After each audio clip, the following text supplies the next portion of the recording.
ഈ നബിയുടെ ഖബറിൻ്റെ ചുറ്റോറം നല്ല ആഴത്തിൽ ഈയം കൊണ്ട് ഒരുക്കിയിട്ടുള്ളൊരു മതിൽ നിർമ്മിച്ചിട്ടുണ്ട്.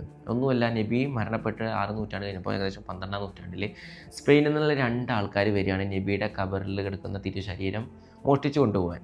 അപ്പോൾ അള്ളാഹുവിൻ്റെ റസൂല് അന്നത്തെ സിറിയ ഭരിച്ചിരുന്നത് നൂറുദ്ദീൻ സഖി എന്ന് പറഞ്ഞൊരു മനുഷ്യനായിരുന്നു. അപ്പോൾ അദ്ദേഹത്തിൻ്റെ അടുത്തേക്ക് അള്ളാഹുവിൻ്റെ റസൂല് സ്വപ്നത്തിൽ ഇങ്ങനെ പോയിട്ട് ഇങ്ങനെ പറയുന്നുണ്ട്, 2 മുഖം കാണിച്ചത് പറയുന്നത് ഇവരിൽ നിന്ന് ഞങ്ങളെ രക്ഷിക്കണമെന്നാണ്.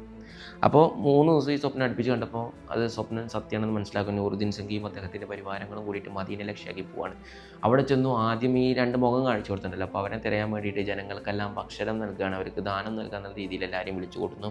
അങ്ങനെ ആ ജനങ്ങളുടെ ഇടയിൽ മൊത്തം ഈ നൂറുദ്ദീൻ സഖി ഈ 2 മനുഷ്യന്മാരുടെ മുഖം ഇങ്ങനെ തിരഞ്ഞുകൊണ്ടിരിക്കുന്നു, പക്ഷെ ആരെയും കാണുന്നില്ല. അങ്ങനെയാണ് അദ്ദേഹം പിന്നീട് മനസ്സിലാക്കുന്നത് വിദേശികളായ 2 ആൾക്കാർ വന്നിട്ടുണ്ട്, അപ്പോൾ അവർ ഹജ്ജിനൊക്കെ വന്നതാണ്, അവർ ഭയങ്കര നിസ്കാരം ഓത്താണ് കുടിയിലിരിക്കുകയാണെന്ന് പറഞ്ഞു. അങ്ങനെ അവരെ വീട്ടിലേക്ക് ഇങ്ങനെ അന്വേഷിച്ച് പോകുമ്പോൾ അവിടെ എത്തിയപ്പോൾ ഈ 2 മനുഷ്യന്മാരെ കാണുന്നു. മാത്രമല്ല ആ വീട് മൊത്തം പരിവാരങ്ങൾ വലിച്ചു തുറക്കുന്ന സമയത്ത് അവരെ മുസല്ല വിരിച്ചതിൻ്റെ അടിയിൽ ഇങ്ങനെ നോക്കുമ്പോൾ വലിയൊരു തുരങ്കം ഉണ്ടാക്കിയിട്ടുണ്ട്. ആ തുരങ്കം നേരെ ചെന്നെത്തുന്നത് അള്ളാഹുവിൻ്റെ റസൂലിൻ്റെ ഖബറിലേക്കായിരുന്നു.